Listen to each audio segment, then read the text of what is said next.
السلام عليكم البنات، مرحبا بكم معايا اليوم. بما ان الليمون هاد الايامات كاين رخيص، جبت لكم واحد العصير ديال الليمون ساهل وكيجي مزيون بزاف، ما كيجيش شي حامض، كيجي نقول لكم بحال تقريبا بحال ديك الصلصه بالنسبه لنا ديال طنجه، نقول لكم بحال الصلصه اللي كتباع. اللي غنحتاجو فيه، شوفوا البنات، انا غنعطيكم العبار اللي غادي نخدم. انا اليوم ما كانوش عندي القياس كامل، يعني ما عملت تقريبا ناقص. المهم كنحتاجو نص كيلو ديال الليمون اللي هو الحامض البنات، ماشي البرتقال، الحامض. ها هو نص كيلو. كنغسلوه مزيان وكنحكوه الحكاكه رقيقه كامل ديك نص كيلو، وكنعصروه، يعني كنخرجوا منه العصير وكنحكوه. عندي نص كيلو ديال الليمون، كنمل معاه 4 لتر ديال الحليب، كنمل معاه نص كيلو ديال السكر، وكنعمل معاه نص لتر ديال الماء. كنجمعوا كلشي مع بعضيتو وكنعملوه في الثلاجه كيبات، ولا غدا ان شاء الله كنزيدوا عليه لتر ونص ديال الماء وكنصفيوه وهو واجد. يعني تقدروا، هو كيدي تقريبا الطوطال ديال الماء كامل، غنعملوا القياس ديال 2 لتر ونص، ولكن نتوما ما تعملوش 2 لتر ونص كامله، غتعملوا نص لتر في الاول، و2 لتر اللي غادي تبقى ما تزيدوهاش كامله، حيت انا كان عندي القياس هكذا بقيد. ملي جربته مؤخرا ما عملتش 2 لتر ونص، صراحه الله زيدت لتر ونص ديال الماء، جاني هو هذاك. يعني كيبقى على حسب الذوق ديالكم. المهم نعاود نص كيلو ديال الليمون محكوك او الحامض، ماشي او يعني الحامض نيس، نص كيلو ديال الحامض محكوك مع ومعصر. ها هو غنزيدو الليمون. حنا في طنجه كنقولوا الليمون، هادشي اللي عطا الله، ولاش كنقول الليمون، واخا غير نقول الحامض. غنعمل القشر ديال الحامض مع العصير ديال الحامض مع 4 لتر ديال الحليب مع نص كيلو ديال السكر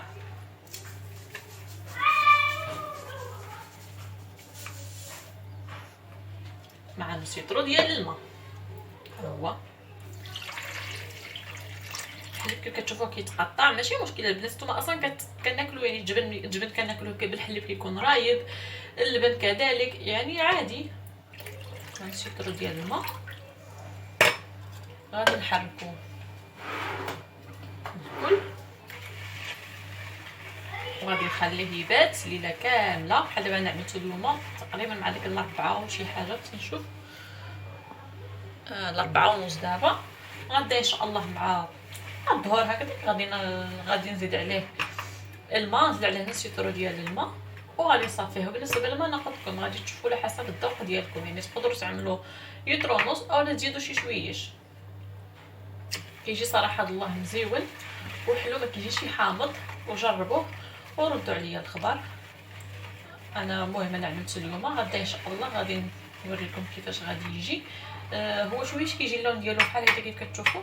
الا عندكم شويه ديال الملون الصناعي كتزيدوا واحد شويه ديال الملون الصناعي اولا الزعفران، واحد شتيتو باش كيعطي داك اللون ديال الليمون، وكيجي مزيون صراحه الله. المهم كنتمنى انكم تجربوه. المهم غدا ان شاء الله انا غادي نكمل معكم الفيديو وغنوريكم، غادي نوريكم الشكل ديالو كيفاش كيجي.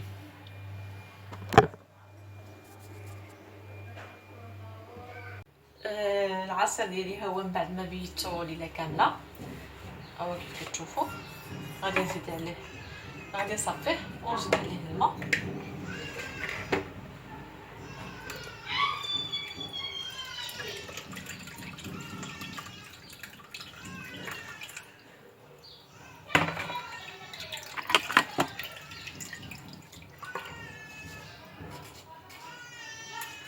نصفي بقاو الصفايه عندكم، انا كيعجبني نصفي في هادي.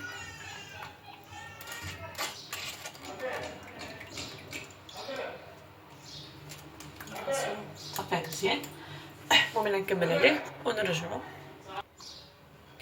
صافي انا من بعد ما كملته شلت البانيو ديالي، صافي غنتكمل مزيان. غادي نزيد الماء على حسب الذوق.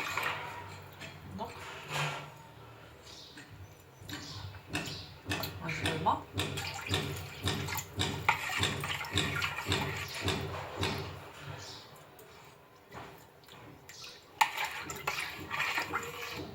ما زيدتش بزاف لان كنقول لكم ما كانش عندي العبار ديال نص كيلو ديال الليمون كامل، عندي غير شويش، يعني غير باش نوريكم الطريقه.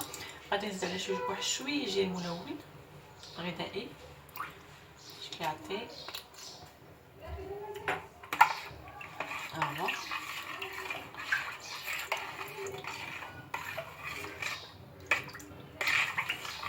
صافي ها هو صباح دابا جاهز.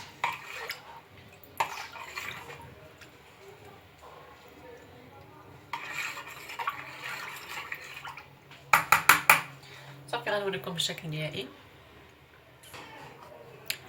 العصير ديالي ها هو من بعد موجود كيف كتشوفوا البنات. زنقت هذا الكاس كتشوفوا بالسكر ملون اصفر. يمكنكم ترافقوا هذا العصير معنا المتونيه مع البانكيك، تعملوه مع اي حاجه، مع الساندويش، مع مهم منعش بزاف كيجيو مزيون. كنتمنى انكم تجربوه.